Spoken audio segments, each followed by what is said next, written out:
New York, June 1800. It's 7 o'clock on a warm summer morning. A ship's arriving in New York. Its name is the Red Rose. Two of the people on it are Sam Tinker and his daughter Jenny. Sam and Jenny are English, but now they're starting a new life in America. "Look, Dad," says Jenny. "We're here! We're really here!" The Tinkers say goodbye to all their friends. Then they leave the Red Rose. There are lots of people, horses and carts beside the ship. Sam looks at them. Yes, we're here, he thinks. But now what? We haven't got any money. He stops a young man with a green coat. Excuse me, he says. I'm looking for a job. The man turns to his right. "Talk to Jack Crane," he answers. Jack Crane's a farmer.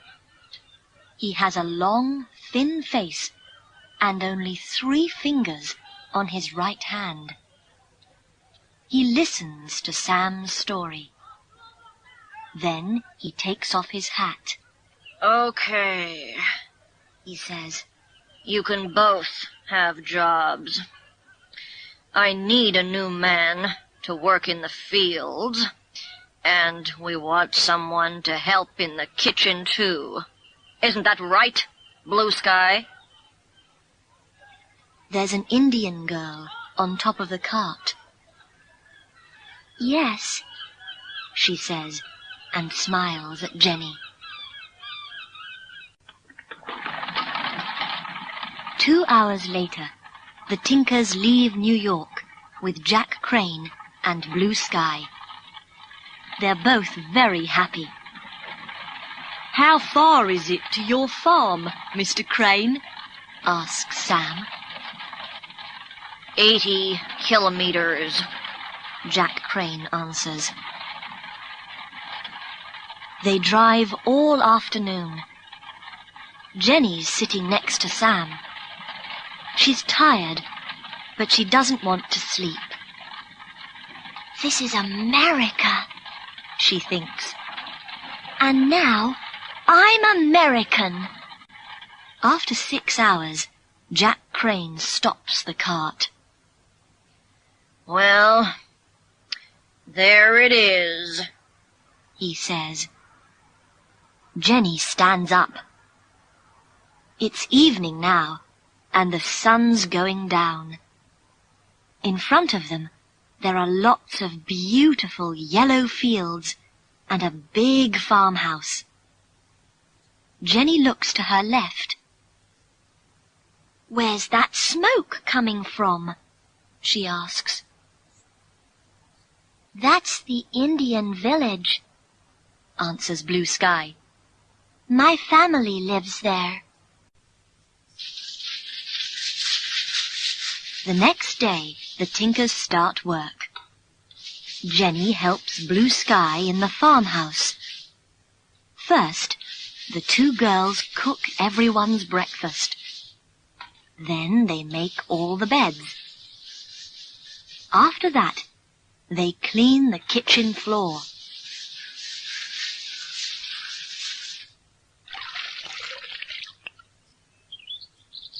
At the same time, Sam's working in the fields. After 4 or 5 hours, he stops for a minute. "What are you stopping for?" asks Jack Crane. "Come on, get back to work." Sam and Jenny have only one free day every week, Sunday. It's Blue Sky's free day too. That's when she visits her family. One Sunday, Jenny goes with her. she makes a lot of new friends. She meets the village chief too, Silver Cloud. He has a beautiful wife and a young son. After that first visit, Jenny often goes to the village. She starts to learn some Indian words too. Jenny's always happy with her new Indian friends, but she's not happy on the farm.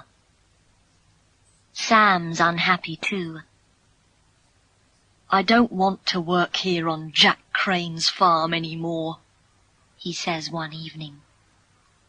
"I want to work on my farm, Tinker's farm." "I know, Dad," Jenny answers. Then she thinks, "But how? We can't buy any land. Jack Crane pays us only $2 a week." 4 days later, Jenny and Blue Sky are making the beds.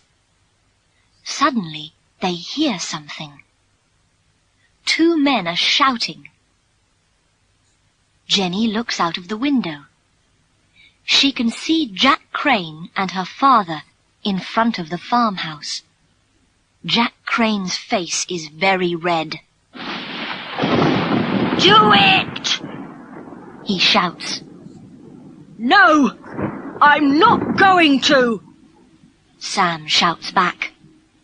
It's Sunday, and I don't work on Sundays. You do it. Jenny runs downstairs and out of the house. There's a strong wind, and it's raining. "What's happening?" she asks her father. We're leaving in the morning, Sam answers. He's walking very fast. Jenny looks at him. "But how are we going to eat? We haven't got any money." Sam doesn't answer. His eyes are cold and hard. That evening, Jenny and Blue Sky go to the Indian village. "This is going to be my last visit," Jenny thinks. Blue Sky's sad too. She doesn't want to lose her friend. The 2 girls say nothing for 20 minutes. Then Blue Sky stops her horse. She can see something in the river to their right. It's a small boy. "Help! He's shouting. I can't swim! Help me! Please!" "It's the chief's son," says Blue Sky. "What are we going to—" But before she can say another word, Jenny gets off her horse. "I'm coming!" she shouts. Then she jumps into the cold river. "Help!" shouts the boy. Jenny swims to him. His head's going under the water. She puts one arm around him. "It's okay," she says. "You're safe now." Half an hour later, Jenny and Blue Sky arrive at the Indian village. The chief comes to meet them. But I don't understand, he says to Blue Sky. Why's my son with you? And why are he and the English girl wet? Blue Sky tells him the story. After that, the chief's very happy. He smiles at Jenny. How can I thank you? He says. Please, let me give you something, anything. At 9 o'clock, Sam's putting some boots into a bag. What's going to happen tomorrow? He thinks. Suddenly, the door opens. It's Jenny. "Come with me, Dad," she says. "I want to show you something." Sam looks at his daughter. Her eyes are bright, and she's smiling. "What are you talking about?" he asks. "There isn't time for any questions," says Jenny. "Come on." She takes her father to a hill. At the top, she says, "Look! Can you see that land over there?"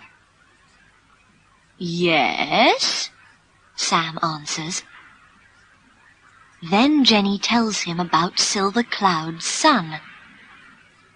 After she finishes, Sam says, "You mean—" "Yes," Jenny smiles at her father. "The Indians are giving us our own farm. Tinker's Farm. Oh, Dad, isn't it wonderful? Now we can really start a new life."